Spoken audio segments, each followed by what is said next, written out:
Le nom de la fête des Anthestéries était associé dans la tête des Grecs à l'épanouissement printanier. À l'occasion de ces fêtes, un petit sanctuaire de Dionysos dans les marais, En Limnaïs, était ouvert pour la seule fois de l'année, la journée du 12 d'Anthestérion. Les fêtes s'étalaient sur 3 jours, nommés respectivement l'ouverture des jarres à vin, Pitoïdia, les cruches, Choès, et enfin les marmites, Routroi.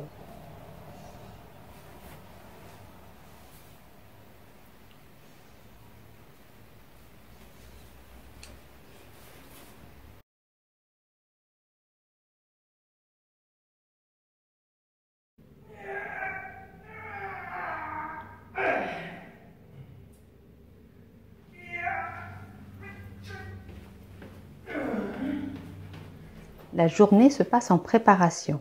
Les vases en terre cuite sont charroyés depuis les petits vignobles éparpillés dans toute la région. Les amis et les étrangers attendent que la nuit tombe à l'extérieur du sanctuaire.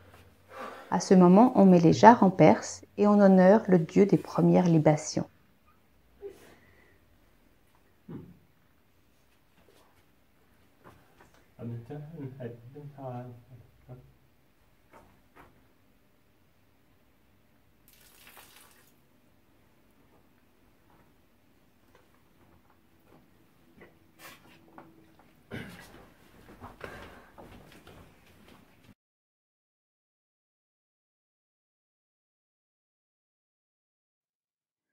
Le jour des cruches, Choès, boire le vin nouveau fait l'objet d'un concours. Mais ce jour de réjouissance domestique n'en est pas moins un jour de souillure, Miara, Hemera. On enduit les portes des maisons de bois, on mâche tôt le matin des feuilles d'aubépine pour se garder des fantômes. Le 12 d'Anthestérion, tous les sanctuaires sont fermés, entourés de cordes, l'accès aux dieux est interrompu. La cité se voit soudain peuplée d'hôtes indésirables, mais la tradition antique déjà se perdait quand il fallait définir leur nom et leur nature.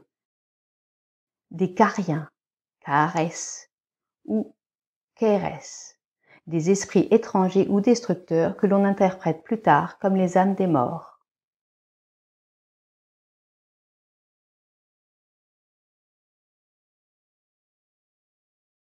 Étant donné ces circonstances, même le concours de boissons avait quelque chose d'inquiétant.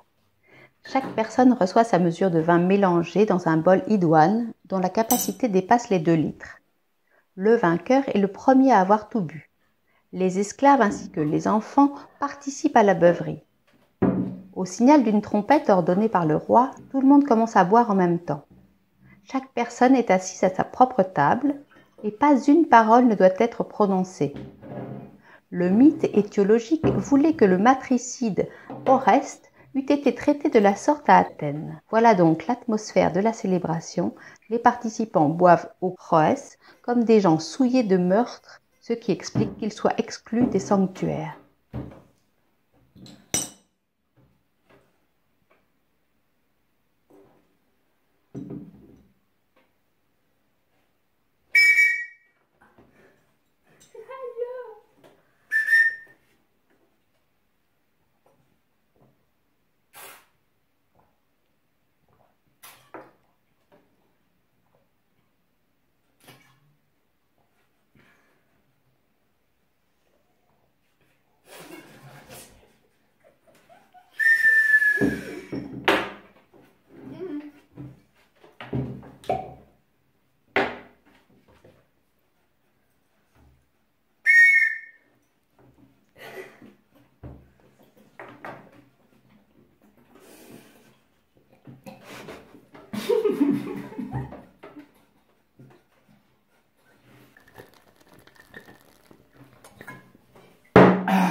Le 13 d'Anthestérion, la journée des marmites, on faisait bouillir ensemble dans un chaudron toutes sortes de graines avec du miel. Le plat de céréales bouilli est lié au mythe du déluge. Une fois que les eaux se furent retirées, les survivants flanquèrent ce qu'ils purent trouver dans une marmite qu'ils placèrent sur le feu. Ce fut leur premier repas après le cataclysme, une occasion de reprendre courage et aussi de se souvenir des disparus. On retrouve là le plus primitif des plats de céréales des premiers fermiers, qui datent d'avant la découverte de la meule pour moudre la farine et de la cuisson du pain.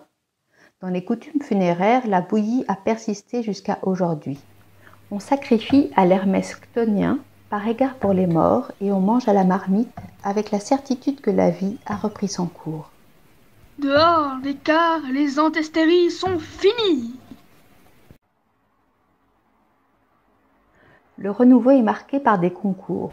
Ce jour-là, le concours le plus spécifique concerne les enfants, surtout les filles, la balançoire.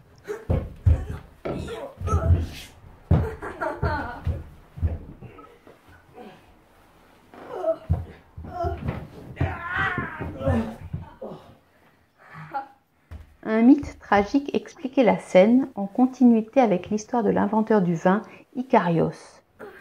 Érigone, sa fille, errait à la recherche de son père, trouva son corps au fond d'un puits et se pendit. En expiation, cet événement terrible est répété sous la forme adoucie du rite de la balançoire pour les filles d'Athènes. Et puisque par le rite de la balançoire pour les enfants, la vie a prévalu, émergeant du miasme et d'atrocité, on peut envisager l'avenir avec la promesse du printemps.